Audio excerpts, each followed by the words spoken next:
Heading डालिए Indian economy. सबसे पहले लिखिए कि डेफिनेशन क्या है इकोनॉमी की।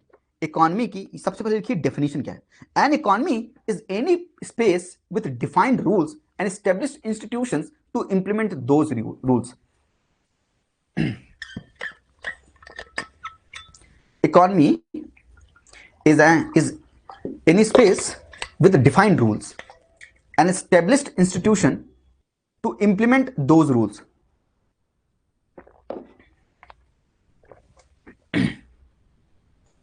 तो क्या आपके घर इकोनॉमी है क्या? इकोनॉमी घर में स्पेस है? बिल्कुल है। क्या डिफाइंड रूल्स हैं? हो सकते हैं। क्या इंस्टीट्यूशन हो सकते हैं? घर में कोई किसी को बना दिया कि भाई इस चीज के लिए आप देखिएगा, कुछ रूल्स होंगे, उसके हिसाब से आप काम कीजिएगा। तो आपके घर में मॉम को क्या करना है, डैड को क्या करना है, भाई बहन को क्या करना है, देयर आर सर्टेन रूल्स।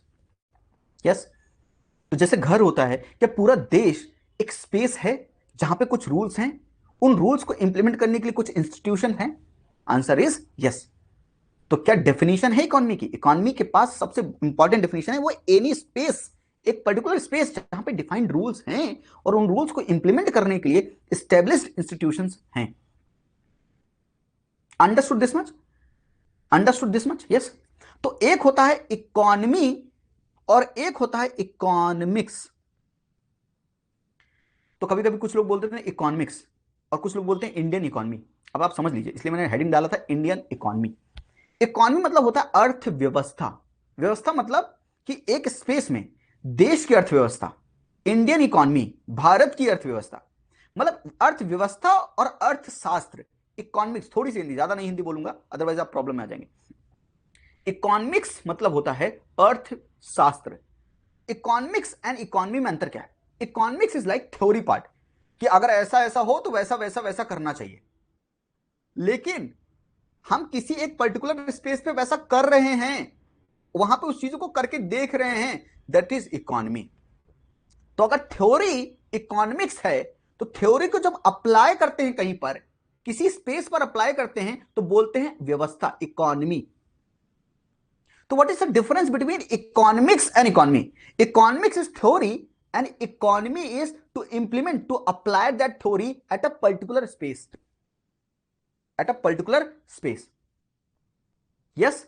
तो अगर मैं कहूं कि इस देश में सबको बहुत अच्छा होना चाहिए, ऐसा बिहेवियर करना चाहिए, इससे लोग अच्छे हो जाएंगे, रेप कम हो जाएगा, लेकिन जो जिस जगह पर इस चीज को प्रैक्टिस किया जाएगा ना, तो वहीं पर तो ये बातें अप्लाई हो रही हैं।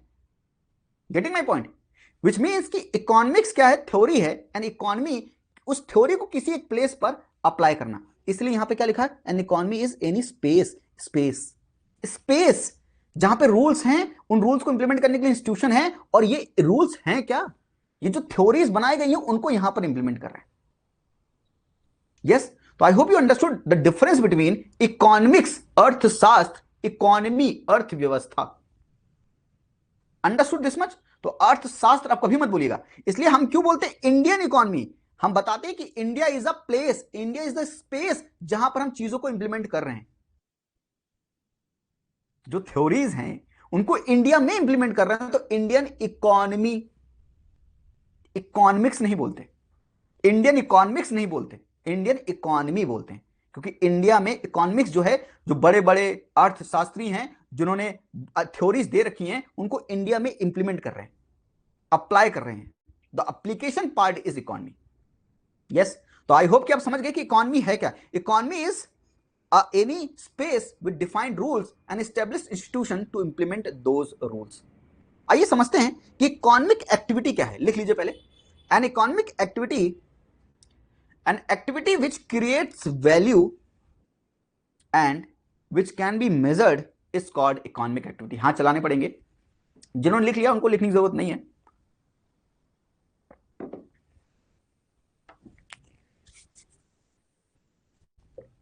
An activity which creates value and which value which can be measured is called economic activity। It includes production, consumption, utilization, exchange, market, distribution, goods and services। G and S जो लिखा है वो goods and services है, short form में G and S लिखा है।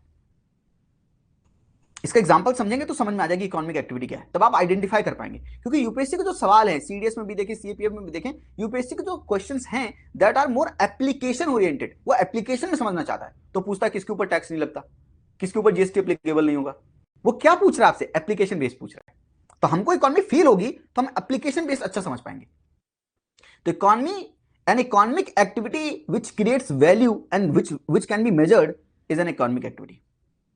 अब मेरी बात समझो, अगर मैं एग्जांपल समझाऊं आपको, समझो लेट से मैं बाहर गया दुकान में और दुकान में चाय की पत्ती खरीद के लाया, चाय की पत्ती लाया, भगोना चढ़ाया, गैस आग लगाई, भगोने में पानी डाला, इलायची, रेसिपी बता रहा हूँ अपनी, इलायची, लौंग, वो सब अदरक वदरक कूट के डाल दिया, थोड़ा उबाल मारा, उसके बाद मैंने दूध डाल दिया, मिल्क जो जहर होता है, उसके बाद मैंने चाय की पत्ती, जो मैं दूध और चाय की पत्ती खरीद के लाया था वो सब इसमें डाल दिया, उसके बाद खूब उबाला, अच्छे से उबाला, उबालने के बाद चीनी डालना भूल गया था, वो चीनी अब डाल देता हूँ, चीनी डाल दिया, चीनी डालने के बाद ये क्या बन गई, चाय बन गई।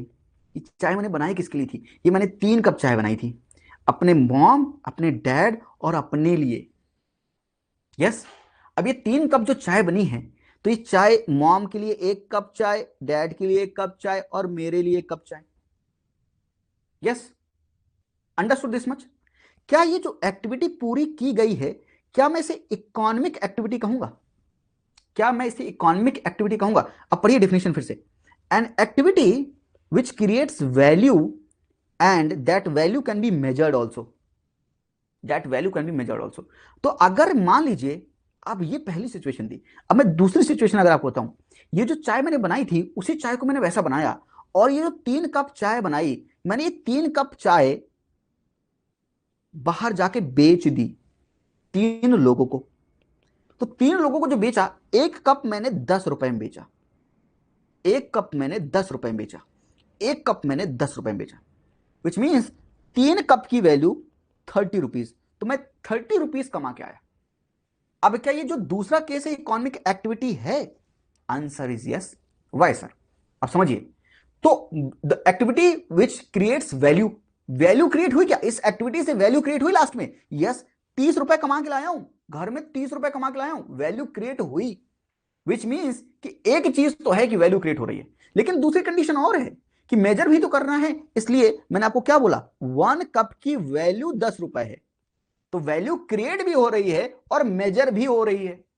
Value is created also and measured also. 1 cup चाय की वैल्यू 10 रुपए, 1 कप की चाय की प्याली 10 रुपए में, तो 1 कप चाय की प्याली मतलब मैंने वैल्यू क्रिएट की, 10 रुपए क्रिएट किया, वैल्यू मतलब पैसा, 10 रुपए क्रिएट किया, और 1 कप मतलब मेजर भी किया कि अच्छा इतना कप दिया, 10 रुपए कमाया।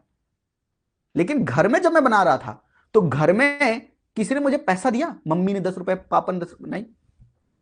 जब मुझे पैसा ही नहीं मिला तो इकोनॉमिक एक्टिविटी ही नहीं है वो, विच मीन्स कि सेकंड केस वाला इकोनॉमिक एक्टिविटी, जो एक्टिविटी होनी चाहिए that should create value and this value can be measured, तभी उसको इकोनॉमिक एक्टिविटी कहेंगे। इकोनॉमिक एक्टिविटी मतलब प्रोडक्शन किया, कंजम्पशन किया, एक्सचेंज, मार्केट में एक्सचेंज कर लिया, डिस्ट्रीब्यूशन किया गुड्स एंड सर्विसेज का, ये सब इंक्लूड होता है। आई होप कि आपको इकोनॉमिक एक्टिविटी समझ में आ गई। अच्छा, जो ये बार बार मैं घर का एग्जांपल देता हूं, लेट्स से मैं घर में ये सब काम कर रहा हूं, ये घर का एग्जांपल है, मैं घर में ये सामान खरीद के लाया, मैंने घर में ये काम किया, मैंने घर में जो है 30 रुपए कमा के लाया, सब घर में बात हो रहा है, ये चाय वाय बना रहे हैं सब घर में बना रहे हैं, विच मीन्स कि क्या अगर मैं पूरे देश में देखूं तो देश में मेरा एक छोटू सा घर होगा, और देश में 140 करोड़ लोग हैं, 140 करोड़ लोग हैं, मतलब मेरा घर बहुत छोटा घर है। तो क्या छोटी सी चीज को माइक्रो बोलते हैं क्या, और बड़ी चीज को मैक्रो बोलते हैं क्या? यस। तो what is micro economy and macro economy? Micro मतलब बहुत छोटे स्केल पे देखते हैं जब चीजें, कि जब छोटे स्केल पे देखें कि इस गुड्स की कितनी डिमांड है, कितनी सप्लाई, छोटे स्केल पे देखते हैं। और जब पूरे बड़े स्केल पे देखते हैं तो मैक्रो इकोनॉमी, देश की जीडीपी क्या है, पूरे देश ने कितना पैसा उत्पन्न किया, देश में बैंकिंग सर्विसेज कैसे चल रही हैं। तो जब बड़े बड़े भारी भारी टर्म्स यूज करते हैं तो मैक्रो इकोनॉमी, जब छोटे छोटे यूज करते हैं तो माइक्रो इकोनॉमी। तो अगर आप डेफिनेशन लिखना चाहें लिखिए, माइक्रो लिखिए, study of economy from individual point of view, किसी एक इंसान के पर्सपेक्टिव से सोचना, individual point of view, like demand supply, मुझे ये चाहिए, मुझे लैपटॉप की डिमांड करनी है, मुझे मोबाइल की डिमांड करनी है। तो micro economy is study of economy from a individual point of view. Example demand, supply etcetera. लिखिए साथ में जल्दी से। And macro economy is study of economic aggregate. आपसे हमेशा याद रखना, एग्रीगेट का मतलब होता है कुल मिला के, सब कुछ मिला के। इकोनॉमिक एग्रीगेट का मतलब पूरे देश में सब कुछ मिला के क्या हो रहा है। लाइक जीडीपी, सभी पूरे देश में कितना गुड्स एंड सर्विसेज प्रोड्यूस किया गया है, वो इकोनॉमिक एग्रीगेट। घर में प्रोड्यूस किया वो माइक्रो है, पूरे देश ने कितना प्रोड्यूस किया वो मैक्रो है।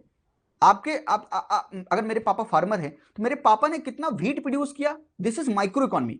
पूरे देश के फार्मर ने कितना व्हीट प्रोड्यूस किया, that is micro economy. Macro, micro, micro मतलब पापा ने किया मेरे और पूरे देश के फार्मर्स ने किया, तो macro economy. Like GDP, banking, unemployment. ये थोड़े पूछते हैं कि आप पूरे देश में क्या अनएम्प्लॉयमेंट रेट है, तो पूरे देश का जो अनएम्प्लॉयमेंट रेट है वो मैक्रो इकोनॉमी। तो माइक्रो एंड मैक्रो, ये चार चीजें आपको समझ में आनी चाहिए, चार चीजें आपको समझ में आनी चाहिए। माइक्रो मैक्रो क्या है, एंड इकोनॉमी की डिफिनीशन क्या है, एंड इकोनॉमिक एक्टिविटी क्या है, ये चार चीजें। I hope it's clear.